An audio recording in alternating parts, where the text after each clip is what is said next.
తెలంగాణ రాష్ట్రంలో గోదావరి నది తీరాన ఉన్న కోటిలింగాల క్షేత్రం ఆధ్యాత్మికంగా, చారిత్రకంగా ఎంతో గొప్ప స్థలం అని భావించబడుతుంది. కోటి లింగాలు ఉన్న స్థలం అనే అర్థంతో వచ్చిన పేరు కోటిలింగాల. ఈ ప్రాంతం గురించి పురాణగాథలు, స్థానిక కథలు, చారిత్రక ఆధారాలు కలిపి ఇది ఒక ప్రత్యేక పుణ్యక్షేత్రంగా నిలిచింది. చాలా కాలం క్రితం ఈ ప్రాంతం ఘనమైన అడవులతో నిండిపోయి ఉండేదని చెబుతారు. గోదావరి తీరంలోని ఈ నిశ్శబ్ద ప్రదేశం ఋషులు, మునులు తపస్సు చేయడానికి అనుకూలంగా ఉండేది. వారు లోకక్షేమం కోసం ఇక్కడ దీర్ఘకాలం ధ్యానం చేసేవారు.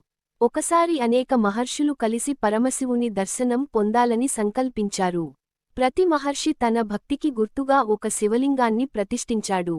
కాలక్రమేణా అక్కడ శివలింగాల సంఖ్య ఎంతో పెరిగింది. ఇవి కోటి సంఖ్యలో ఉన్నాయి అని భక్తులు నమ్మడం మొదలుపెట్టారు. అందుకే ఆ ప్రాంతాన్ని కోటిలింగాల అని పిలవడం ప్రారంభమై. స్థానికంగా చెప్పుకునే మరో పెద్ద కథ ఉంది. ఒక రాజు తన రాజ్యంలో అనేక సమస్యలు రావడంతో బాధపడ్డాడు.